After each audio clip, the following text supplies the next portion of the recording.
Olá, eu sou Márcia Medeiros e esse é o canal Monólogos. Nesta série de vídeos especiais para a playlist Tanatologia, vou falar um pouco para vocês sobre as questões relativas à história da morte no mundo ocidental e vou pautar as minhas análises por esse livro aqui, do nosso querido Philippe Arrier, A História da Morte no Ocidente. Eu espero que vocês gostem desses vídeos e fiquem ligados aqui no canal.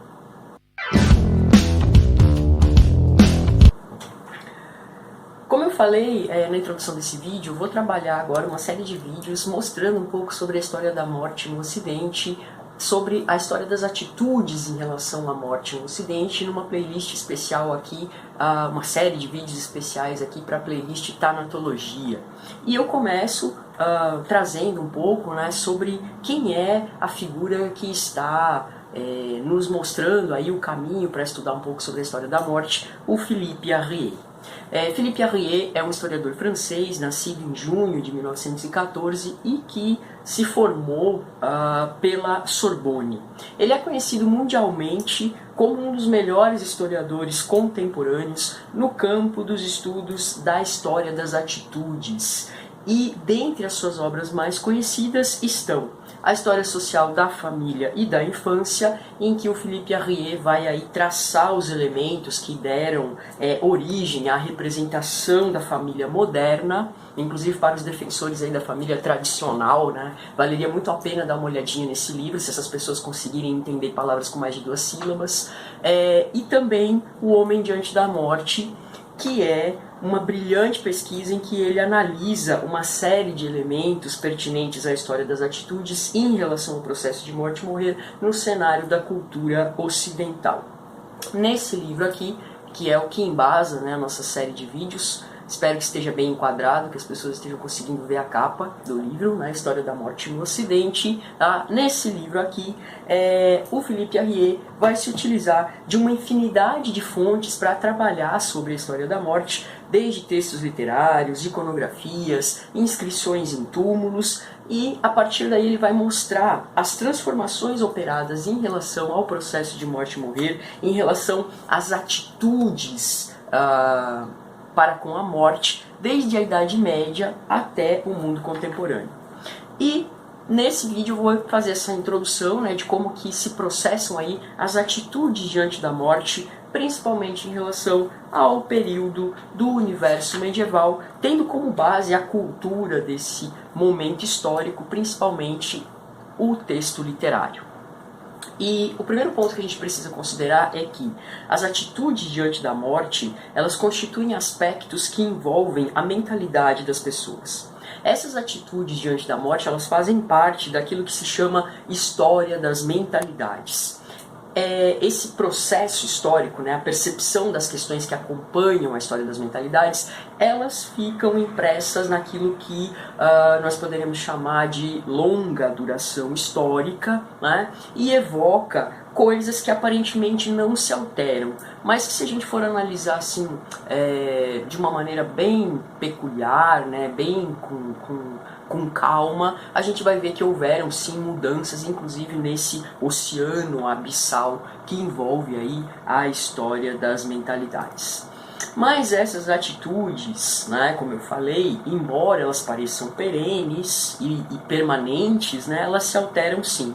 E nós poderíamos, no caso específico das atitudes que envolvem o processo de morte e morrer, começar a nos perguntar como morriam os cavaleiros nas canções de gesta, por exemplo, ou nos romances de cavalaria medievais. E aí a gente começa a estudar esses textos e começa a perceber que eles têm algumas características muito peculiares. Por exemplo, a primeira delas: no geral, essas figuras são advertidas de que elas vão morrer. O Lancelot, ele sabia que ele ia morrer antes de morrer. O Rolando, da canção de Rolando, que é uma das canções de gestas mais conhecidas na literatura medieval, também sabia que ele ia morrer antes de que isso acontecesse. Então, ninguém morre sem ter tido tempo de saber que vai morrer e como. Tá? Isso é uma questão importante. Em vários textos literários medievais, como eu já dei exemplo aqui para vocês da canção de Rolando, né, da história do Lancelot, isso acontece. Né? Tristão e Isolda também é outro exemplo que isso aparece. Tá? Rolando, né, na Batalha de Roncesvalles, que é o grande momento, né, o momento áureo aí da canção de Rolando, ele sente que a morte está se aproximando dele, ele sente que a morte o toma por completo e que lhe desce da cabeça ao coração. Isso está descrito no texto. Né? Tristão também tem a mesma sensação quando ele está morrendo. Ele sente que a vida se perde e nesse momento ele compreende que vai morrer. Tá? Se a gente pegar as figuras religiosas que aparecem, por exemplo, aí nas legendas áureas, né, da vida, você vai ver que com os monges não é diferente. Né? São comuns os relatos de eremitas que sentem a morte próxima. Por exemplo, Rode Glabé, que é um eremita que vive aí no mosteiro de São Martim de Tours, no século X, e que sente, né, essa proximidade da finitude e faz aí organiza uma série de lógicas, né, de ritualísticas relacionadas à própria morte. Tá? Os avisos de que essas figuras vão morrer são vários, né? Tem aí signos naturais, uma convicção íntima que essas pessoas literárias, né, que esses personagens têm. E aí, assim, quando eles sabem que o fim deles está próximo, eles começam a tomar providências. Né? Então aí você tem a figura de um moribundo, né, que começa a tomar uma série de medidas, quase que medidas propiciatórias e cautelares, vamos dizer assim. Né? O Lancelot, por exemplo, ao perceber que a morte está próxima, ele despoja-se das suas armas e se deita, né, esperando que a morte lhe receba em seus braços. Né? Isolda, ao encontrar o Tristão morto, também sente a morte próxima dela, se deita próximo ao seu amado e se volta para o Oriente, esperando o momento em que ela vai exalar aí o seu último suspiro. Tá?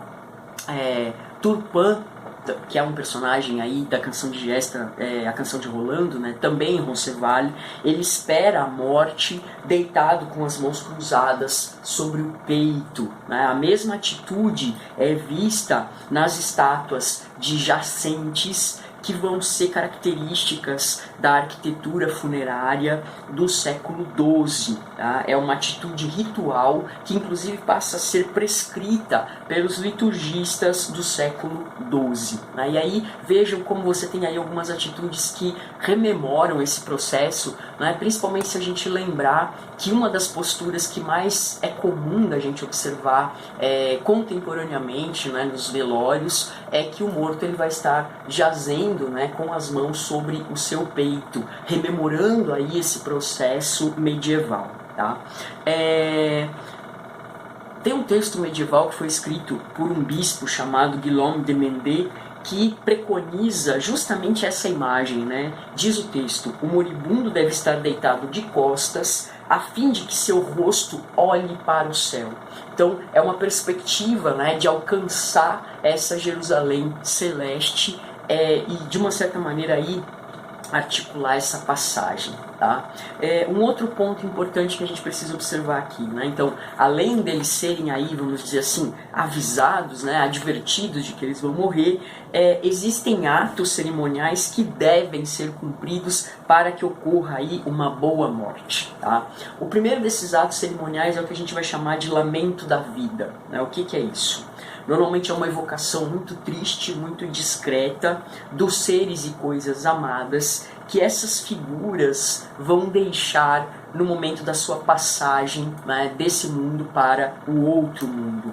É uma súmula que se reduz a algumas imagens. Né? Por exemplo, o Rolando, antes de morrer, ele lembra das terras que ele conquistou, ele lembra da França, ele lembra de Carlos Magno, ele lembra dos seus companheiros de batalha. Né? Então você tem aí todas essas rememorações e essa nostalgia que é uma espécie de despedida, que esse lamento fúnebre, que esse lamento da vida começa aí a proporcionar para essas figuras. Tá?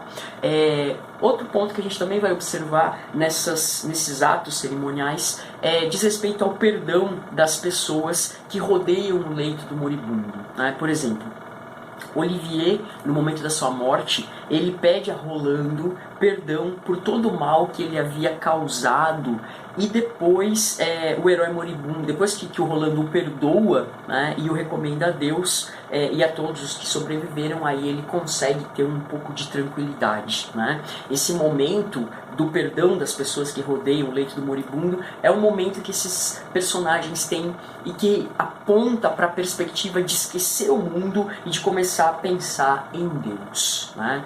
E a prece do moribundo, ela se divide em duas partes. A primeira delas é o meia-culpa, em que o moribundo executa um gesto de penitência. Né? Então, de uma certa maneira, aí ele reconhece todos os pecados que ele cometeu por sua culpa, por sua máxima culpa. E aí vocês vejam como a gente tem fórmulas que vão se repetindo em alguns rituais eclesiásticos da Igreja Católica e que são tradicionais desse universo medieval. Tá? E o segundo momento é quando esse moribundo pede que Deus receba a sua alma. Tá? É nesse momento que a presença eclesiástica se faz sentir e que aí você tem um religioso que oferece ao moribundo a absolvição sacramental. Né? Você tem aqui uma remissão dos pecados que é oferecida pelo padre após a confissão. E esse é um momento solene que é reservado aos clérigos. São eles que conduzem, né, essa extrema unção. Né? E após essa última prece, o que resta é esperar a morte. Bom, diante de todas as informações que eu trouxe, vamos tecer algumas conclusões gerais, tá? E vamos tecê-las a partir de um questionamento, né? Como a morte é representada nesse contexto? Tá? Então, primeiro ponto, né? A morte é esperada e ela não chega sem aviso. Tá? Segundo ponto, a morte é conduzida numa cerimônia pública e organizada. Né? Veja, você tem o perdão das pessoas que rodeiam o moribundo. Né? Então, você tem aí uma cerimônia que é quase que um teatro, vamos dizer assim. Né?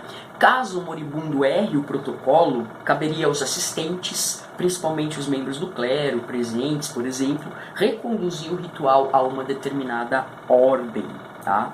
Terceiro ponto, os ritos de morte são cumpridos e são aceitos de forma simples, seguindo um processo cerimonial e são conduzidos sem que haja uma dramaticidade exagerada, porque aquilo já é esperado. Tá? Então você não vai ver muita gente aí descabelada, arrancando, né, gritando, não há nada disso, já é uma espera. Né? A morte ela não chega sem aviso. A morte é esperada tranquilamente, ela é familiar ao ambiente, tá? O que se opõe à atitude contemporânea em relação a ela. Tá? Essa morte familiar, a Rie reconhece como a morte domada, ou seja, uma morte que faz parte de um contexto em que as pessoas convivem com ela. E que é tradicional aí das sociedades do antigo regime demográfico, onde você tem uma alta taxa de natalidade e uma alta taxa de mortalidade. Aqui no canal, na playlist Idade Média, tem um vídeo que explica esse conceito de sociedades que pertencem ao antigo regime demográfico, então dá uma passadinha lá para conferir. Tá? No próximo vídeo eu vou explicar como Philippe Arrier retrata as relações sociais que se estabelecem entre vivos e mortos na Idade Média e até mais ou menos a gente chegar nos alvores do século XVIII. Eu espero que vocês tenham gostado desse vídeo, curtam o canal, acessem as playlists e fiquem informados. Monólogos traz para você ciência sem moderação. Um forte abraço e até o próximo vídeo.